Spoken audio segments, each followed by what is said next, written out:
Live from downtown Detroit, Local 4 News at 6 starts now. New developments tonight in the investigation into an unsolved murder. It has been more than a year since Terrence Eggleston Jr. was shot and killed on Detroit's west side. We're glad you're with us for Local 4 News at 6. I'm Devin Skillian. I'm Kimberly Gill. Terrence's family and friends have been fighting for months to get justice. They're reaching out to us tonight with questions why no arrests have been made. Our Sean Lay's been tracking this story for us. And Sean, you spoke with Terrence's mother. We did. We will hear from her in a moment. We also spoke with the prosecutor's office telling us right now the evidence that they have points to self-defense for the gunman. Terrence's mother, however, says two key people have not talked to police yet. They need to step up and tell what they saw.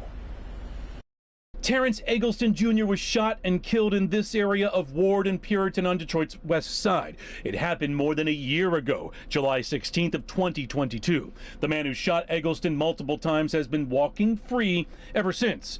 Eggleston was known as Tank. Monica Eggleston is Tank's mother. He took my son away from me. My family is struggling dealing with this. When I say I have a lot of memories of my son, but the most important and loving memories I have of him, how he grew up. I just want justice for my son. I don't feel like my son is at peace. He know his parents is not at peace. It all went down as Tank was trying to get his young cousin away from a domestic situation. Monica Eggleston says for no reason the man involved shot her son to death. More than a year later, no arrests. Apparently the cousin and gunman aren't talking and police need more to get an arrest warrant. What hurt me the most is my son went over here and got killed for no reason. That is what's deep down in my heart is really hurting me. Other than being a peacemaker. Just being a peacemaker, and that's all he was going over there to do. Back here live, also check with Detroit police. They say they have certainly not forgotten about Tank's case. It is wide open with a homicide detective. But if they get more people to come in and tell them what happened, they can certainly present that to the prosecutor's office as well. Tank's mom basically saying she wants to be seen and heard in this case, and that's exactly what we're doing tonight. Kimberly, Devin. Okay. Sean, thank you. Well, Mel Tucker's attorneys sounding off tonight on Michigan State University saying it does not have cause to fire him. In a 12-page memo sent to MSU, Tucker's attorneys go point by point on why Tucker can't be fired for the allegations levied against him by Brenda Tracy. The release also accuses investigators of bias in favor of Tracy and also calls into question the integrity of the university's investigation into Tucker. We are digging through that document right now. We will have much more on this story coming up tonight on Local 4 News at 11. The UAW's national strike against the Detroit Big Three automakers has entered its second week. More than 18,000, rather, the union's 146,000 auto workers striking right now, a number that could grow if progress isn't made soon in these talks. But as of tonight, the union had not publicly announced a new deadline for the automakers. Rod Maloney is live in Pontiac. Rod, the effects of this strike are widespread. Yes, they're widespread, and there are a lot of people. You ask somebody on the line here, they'll say they want this strike to end quickly. You talk to dealers, because they're the ones affected by these parts depot strikes. They want this to end quickly, too. But the dealers we spoke with today are saying, hey, we're doing the best we can for our customers. For the parts depot strikers like Judith Rice at UAW Local 653 in Pontiac believes that Shawn Fain's decision to put them out on strike Friday isn't the burden you might expect. I think it's an honor that he selected us because he knows the economics of the business. Those economics include hitting the customer first, starving dealerships of parts across the country. Dealers like Thad Zott, who saw this coming and did what he could to prepare. When people have a car down, it's a huge inconvenience, right? So they want their car back as fast as possible. We want to get it repaired as fast as possible. So he and other dealers like him looked at the most common and often required repair parts they use. It's not a perfect science, you don't know exactly what part you're going to need, but the ones that you look at of the most utilized parts in your shop is what you want to start with. Things like brakes, oil and cabin filters, shocks, struts, and windshield wipers, stocked up as much as they could, and all of that But we're only 3 days into the parts depot shutdowns. He offers advice for those who need work done.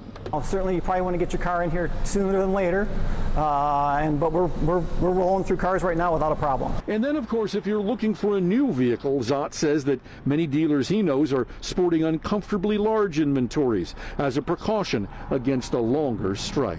We don't like to carry huge inventories because there's a financial cost to that, but you have to weigh the pros and the cons. Right now, we're willing to go with higher inventory levels just because we saw what potentially could have happened, and it did.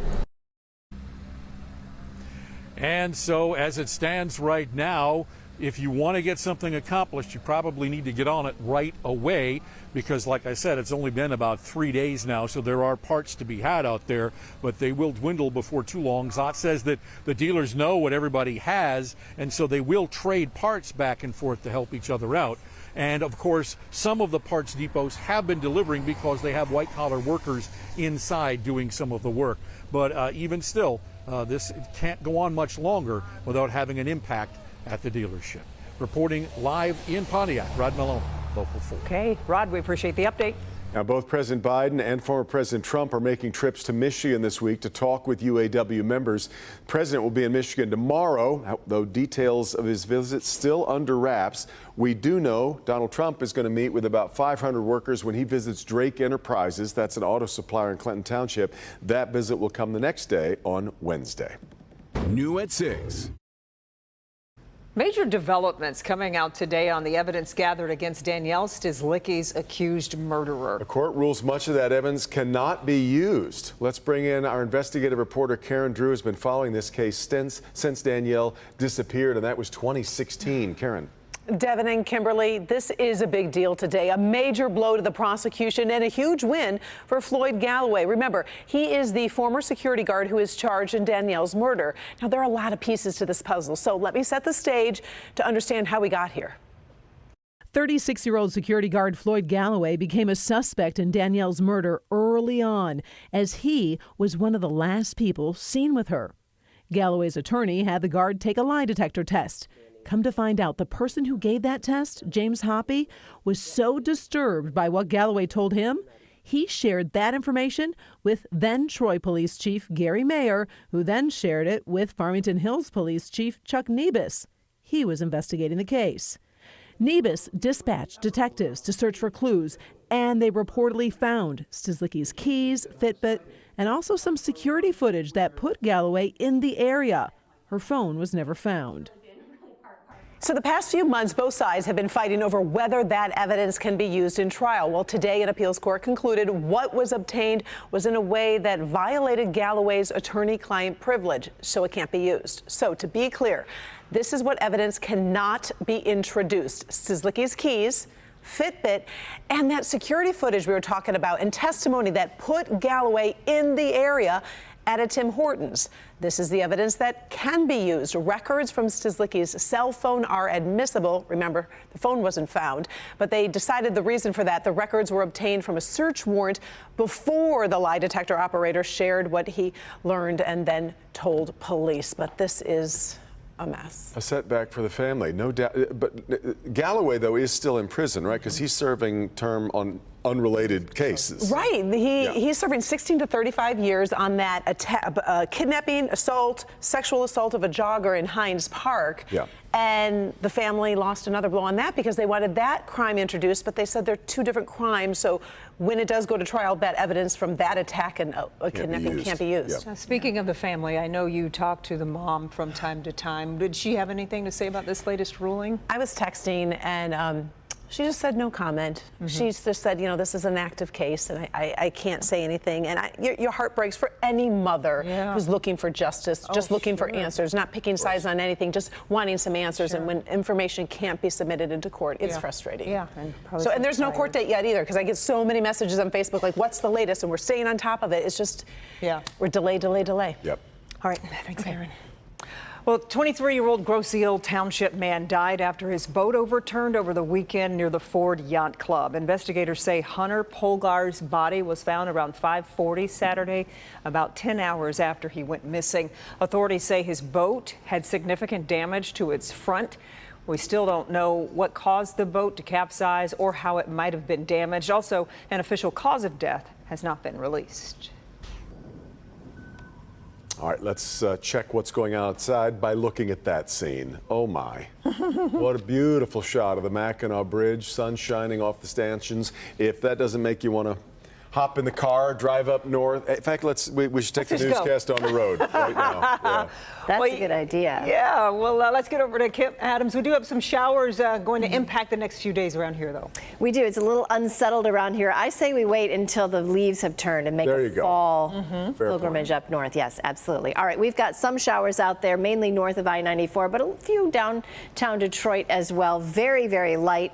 Oakland and Macomb counties getting the heaviest rain right now. Sterling Heights, it's been raining there for quite a while. Also Utica, Chesterfield, New Haven, Richmond, Oxford getting some light rain. Troy, Clawson, West Bloomfield, Pontiac, and Franklin, but it's not raining in Plymouth and Livonia. A couple sprinkles in Northville. So just scattered showers over the next several hours, and in fact over the next several days as we stay just a little bit unsettled. 69 in Lapeer, 66 in Pontiac, upper 60s now in Mount Clemens. We are going to warm up, but not tomorrow. We stay in the upper 60s, but we will talk about that warming trend in just a few minutes. All right, Kim. Well, the undermanned Lions stepped up in a big way yesterday in a 20-6 win against the Falcons.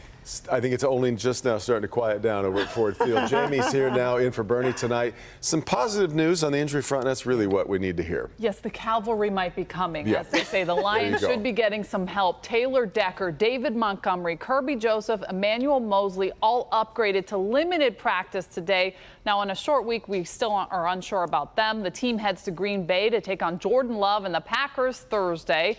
A Packers team that just beat the Saints using an impressive 18-point rally to do it. Dan Campbell says it won't be easy going to Lambeau and beating a divisional foe. It's, the next game on the schedule. We're going on the road. It'll be a tough environment. It'll be a special environment. I think there is always something special about going out to Lambeau. I just told the rookies that, you're going to enjoy this. It doesn't get any better. So, it'll be an outstanding atmosphere, and our players look forward to going out there. Now, we know how it went the last time the Lions were in Lambeau. Here's to hoping there's a little bit of a repeat there. That would be fun. Yeah, that would be great. Did you see Jared Goff do a little Lambeau leap in Ford Field? He jumped like 2 inches.